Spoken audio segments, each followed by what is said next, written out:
પણ વહુ બેટા પણ શું કરો છો? જો આ ઘરમાં રહેવું હોય ને તો ઘરના બધા જ કામ તમારે કરવા પડશે, નહીતર વૃદ્ધાશ્રમમાં મૂકી આવીશું. આલો સાવરણી, અને ઊભા થાઓ. આખા બંગલાના કચરા પોતા આજથી તમે કરશો. લો ચલો પકડો, ચાલો. હેલો. ઓહો હર્ષુખલાલ, કેમ છો? અરે સાહેબ, તમે તો આપણા સમાજના અગ્રણી છો. બોલો સાહેબ. ઓકે હાજી બેટા. હા, એક મિનિટ. શું છે? વહુ તારી મા પાસે કેવા કામો કરાવે છે? આવજો બેટા. આ શું કકળાટ માંડ્યો છે તમે? ફોન ચાલે છે, જોતા નથી? અને જુઓ, બધો વહીવટ હવે એમના હાથમાં છે. વહુઓ કહેશે એમ જ થશે. હા પણ બેટા, વહુ તારી મા પાસે કામ કરાવડાવે છે અને ના પાડે તો વૃદ્ધાશ્રમમાં મૂકવાની ધમકી આપે છે. જો પપ્પા, 100 દાડા સાસુના હોય ને તો એક દાડો વહુનો પણ આવે. હા, તમે તમારી જિંદગી જીવી લીધી તો હવે અમને અમારી જિંદગી જીવવા દો ને યાર. જો આ ઘરમાં રહેવું હોય ને તો વહુઓ કહીને એમ કરવું જ પડશે. એ પપ્પા, તમે તમારી દીકરીને માથે ચડાવો તો હવે ભોગવો. હા, બેટા, અમારી દીકરીને અમારી હાલતની ખબર જ નથી. એને ખબર પડશે ને તમને અહીંયા રહેવા જ નહીં દે. હમણાં જ એને ફોન કરું છું. ફોન આપો ને. ફોન હશે તો કરશો ને. માધુરી, જી. ફોન લઈ લેને, સિમ કાર્ડ કાઢી નાખ ફોન માંથી. લાવો.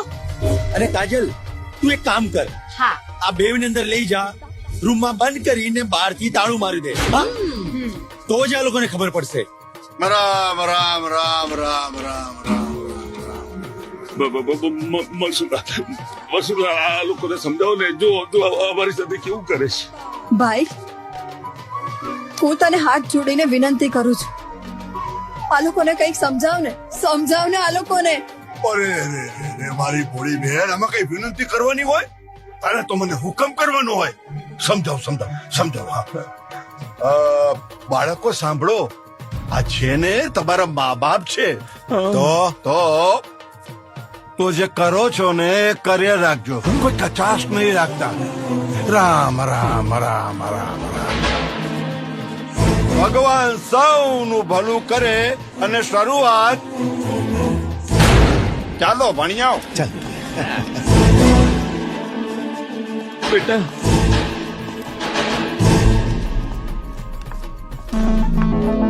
અમે પાર્લર અને શોપિંગમાં જઈએ છીએ. અમારા આવતા પહેલા આખા ઘરનું કામ કરીને રાખજો, સમજ્યા? અને છોકરાઓને જમાડી દેજો. ચલ કાજલ, ટાઈમ થઈ ગયો આપણો.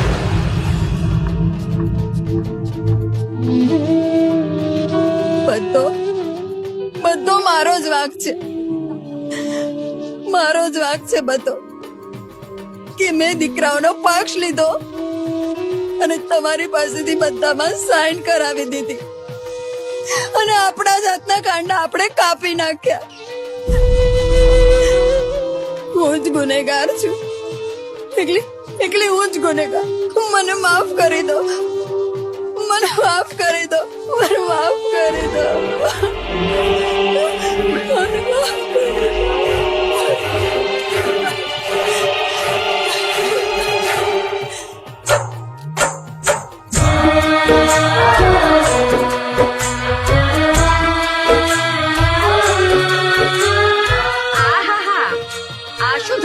બેઠા છો, આખા ઘરનું કામ બાકી છે ને પૂજા કરો છો.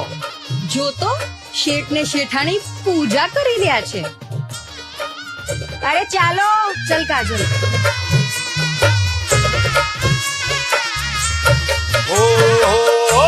પ્રભુ કેરા રૂપને ભાઈ રે કેવું રે સતાવે. સેવા કરવાને બદલે સીતમ વરસાવે. હજુ સુધી આટલું જ કામ કર્યું છે, બીજું કામ કોણ કરશે? ચાલો જલ્દી કરો. પ્રભુ કેરા રૂપને ભાઈ રે કેવું રે સતાવે. પછી જમવાનું બી બનાવવાનું છે. સેવા કરવાને બદલે સીતમ બરસાવે સેવા કરવાને બદલે સિતમ બરસાવે માળીને ફૂલો કાળા બની ડંકવાના કોણ પારિકાને કોણ પોતાના કોણ પારિકાને કોણ પોતાના કોણ પારિકાને કોણ પોતાના કોણ પારિકાને કોણ પોતાના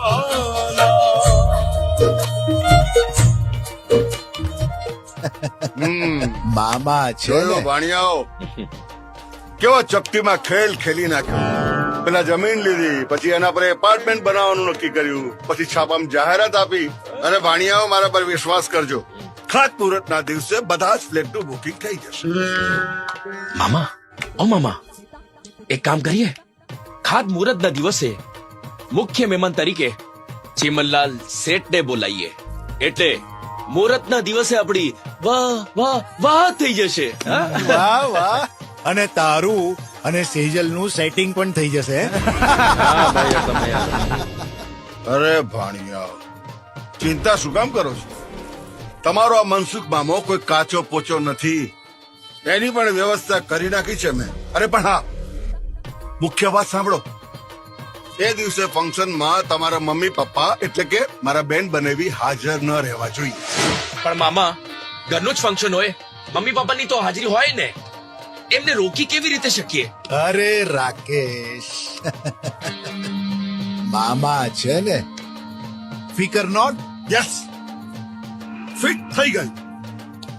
દીપક અને રાકેશ, તમે એક કામ કરજો, મમ્મી પપ્પાને કહેજો કે મહેશભાઈ બીમાર છે, હોસ્પિટલમાં છે, ચલો હોસ્પિટલમાં.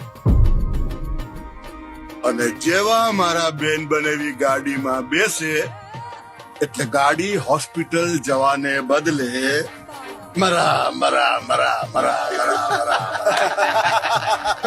ભગવાન સૌનું ભલું કરે. અને શરૂઆત